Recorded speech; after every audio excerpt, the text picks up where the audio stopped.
Hello, I'm Graham Robson, Technical Manager at Tama.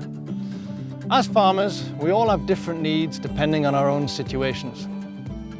When large square baling, your twine needs will change depending on your particular situation.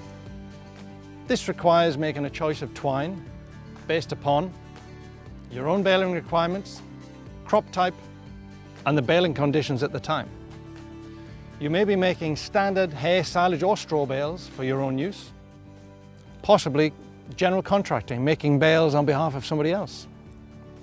Whether it's the highest density bales for specific requirements, such as power stations, energy consumption, or at the lower end of the scale, making low density bales for high quality hay. We have a twine exactly for you. Here at Tama, we make our premium big bale twines with a colour code system. It's a very easy to understand system to ensure you choose the correct twine. Whatever your baler, crop type or baling conditions may be, choose a twine in the specific colour segment to suit your need. Now, the majority of balers will be working in the orange sector. Regular, high density baling, hay, silage or straw. If there is no need for you to have such high density bales, a move down the scale has twines for more standard crop or baling conditions. For those whose needs are less severe, twines at the bottom end of the scale are optimized for low density bales.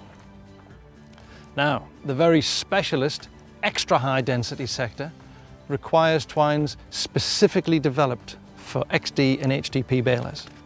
If or when baling conditions become what we call extreme, severely high temperatures or shorter straw, there is also a specific twine at the very top of the segment colour scale to suit this need.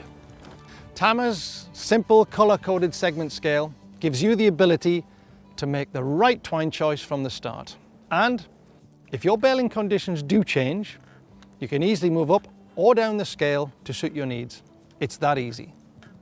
Thanks for joining me, and check in at Tama Assist for any more information you may need.